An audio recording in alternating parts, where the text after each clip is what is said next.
Olá pessoal, tudo bem? Como é que vocês estão? Eu sou Ives Bittencourt e você está no canal Fazer Direito. Bem, hoje nós vamos estar falando sobre adoção à brasileira. Você já ouviu falar sobre isso?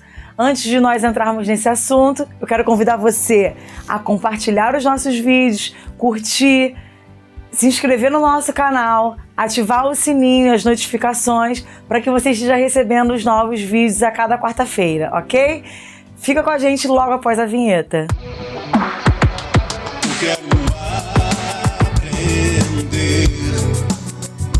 o que devo fazer. Não quero andar de qualquer jeito. Quero fazer o que é direito.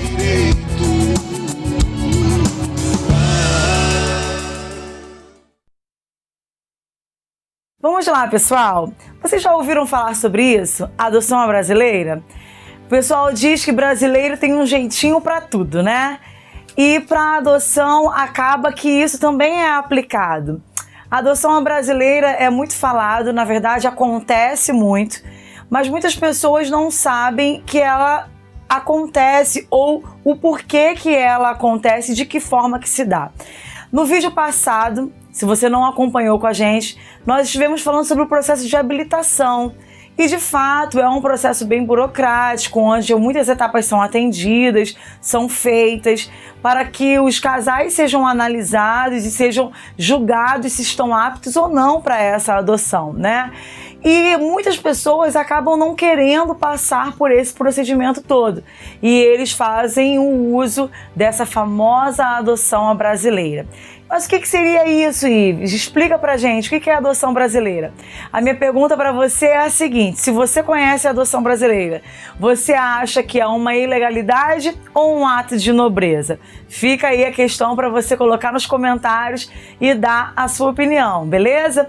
Bem, muitos casais acabam tendo a oportunidade de adotar crianças sem ser pelo método legal, sem passarem pelo processo de habilitação.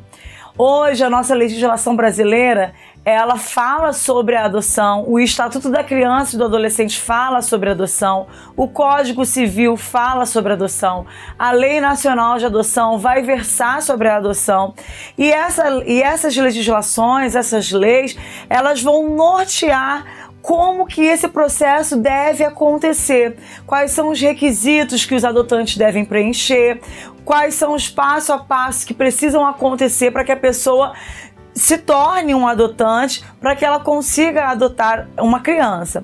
Muitas pessoas acabam com o desejo, né, com o afã, com a ansiedade de crescer a família, ou de fazer, ou de se tornarem pais, né? Acabam burlando esse procedimento.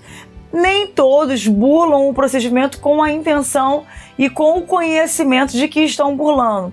Muitos acabam fazendo esse procedimento de pegar uma criança sem ser pelos métodos formais e legais, como se estivessem praticando um ato de nobreza.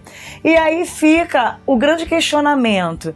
Ora, Ives, é oferecido para mim uma criança, eu posso dar uma nova vida a essa criança, eu posso dar uma qualidade de vida a essa criança. Eu não tenho interesse de usurpar, de extorquir, de pagar por esta criança ou de colocá-la em um mercado negro e vendê-la. A única coisa que eu quero dar é amor, a única coisa que eu quero dar é carinho, é fazer ela ser inserida no meu contexto familiar e fazê-la se tornar filho como os outros filhos biológicos que eu tenho, ou se o casal não tem filhos biológicos, fazer com que essa criança se torne um filho. Que mal há nisso? Que mal há nesse proceder? Que mal há nessa atitude? Bem, a gente tem uma legislação que rege como que esse processo deve acontecer. E aí o grande cuidado que a gente precisa ter é que, primeiro, que esse mercado de crianças, primeiro a gente precisa pensar que deve ser sempre observado o interesse da criança. Então hoje, para o legislador, para o juiz, para o judiciário, para as pessoas que lidam diariamente com essas normas, com essas leis, essas pessoas tomam o cuidado para que o melhor interesse da criança seja observado, para que a criança esteja resguardada. Então, muitas vezes, pessoas totalmente despreparadas, sem condições psíquicas, mentais, acabam não passando pelo processo de habilitação, não sendo apreciado por um psicólogo, por um assistente social e pegam uma criança para se tornarem filhos, sendo que eles não estão aptos a isso. Ives, isso é uma regra? Não.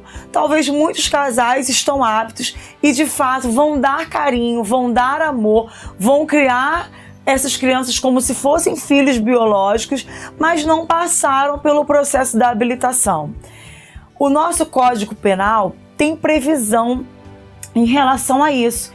Então, o primeiro cuidado que a gente tem que alertar você em relação a isso é que existe uma previsão legal que configura essa atitude de pegar uma criança e registrar essa criança como se fosse o seu filho, sem passar pelo processo legal da habilitação. Existe uma previsão legal no Código Penal de que isso configura-se crime. Os artigos 242 e 297 do Código Penal vai falar sobre isso.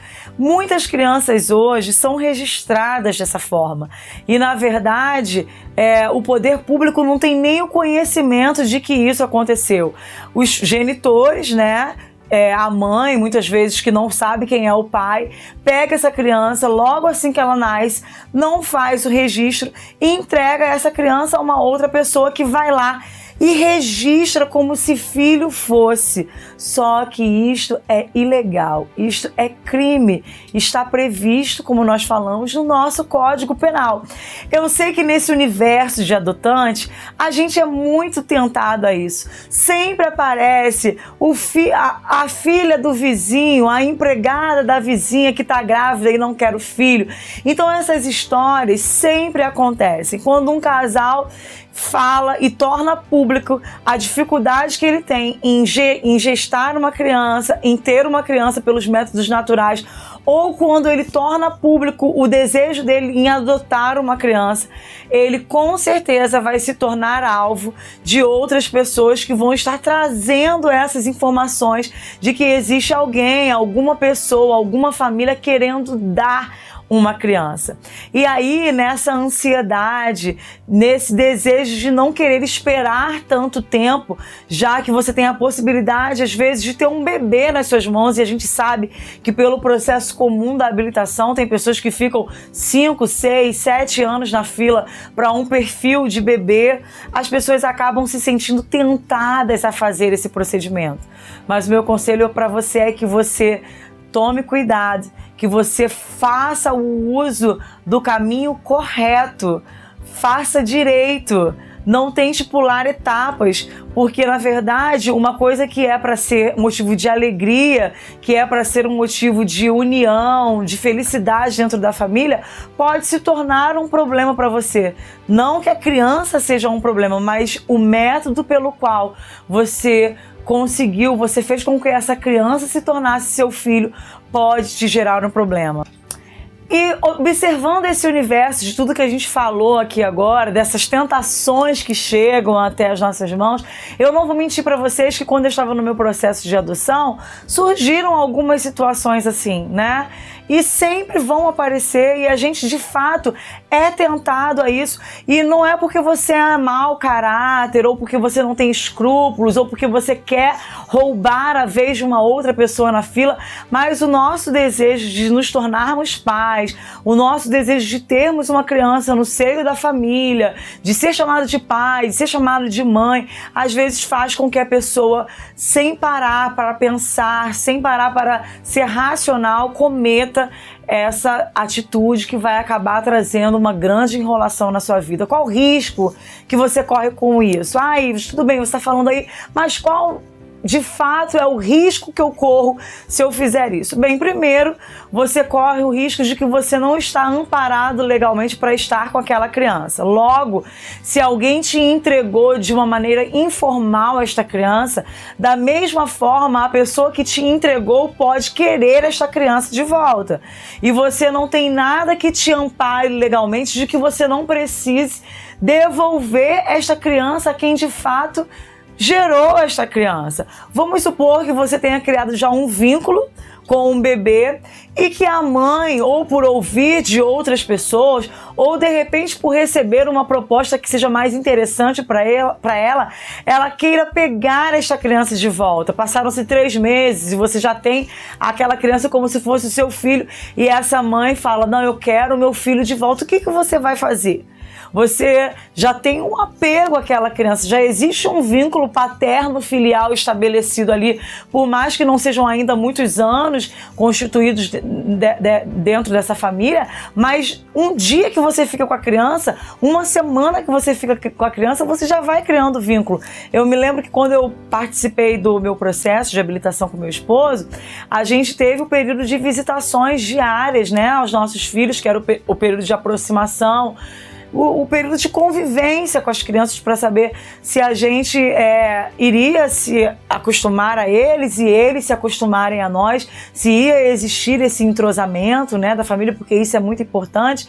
E aí teve um dia que a gente chegou muito tarde do trabalho e nós íamos todo final de tarde lá, nós estávamos fazendo isso já há uns 20 dias e teve um dia que nós não tivemos como ir por conta dos nossos compromissos que nós tínhamos.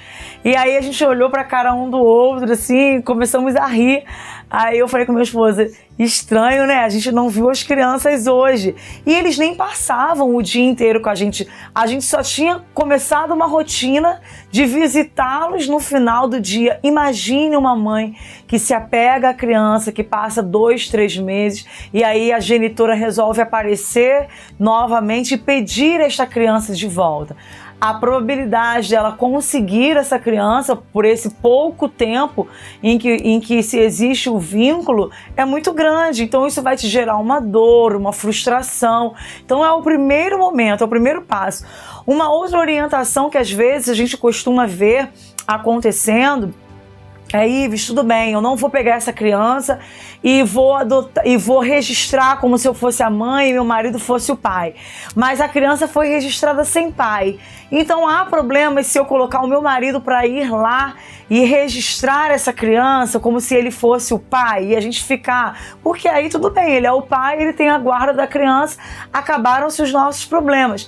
Se em um determinado momento essa genitora contestar essa paternidade e esse pai for chamado para um exame de DNA e for configurado ali que ele tinha conhecimento, que de fato ele nunca teve um envolvimento, um relacionamento com a genitora para que ela pudesse estar grávida dele e aí comprovado que houve na realidade uma tentativa de burlar o processo, também se responde por crime. Então a gente precisa se cercar de todos esses cuidados. Existem casos em que a pessoa pede uma remuneração, em que o genitor começa a pressionar a família pedindo para não pegar a criança de volta, valores em espécie, e você vira refém de uma pessoa, sendo que na realidade, quando você faz todo o processo legal, quando você faz todo o caminho correto que precisa ser feito, você se vê livre disso e você pode curtir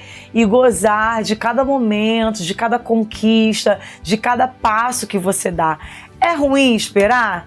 Sim, não é tão bom esperar muito tempo, muitos anos na fila.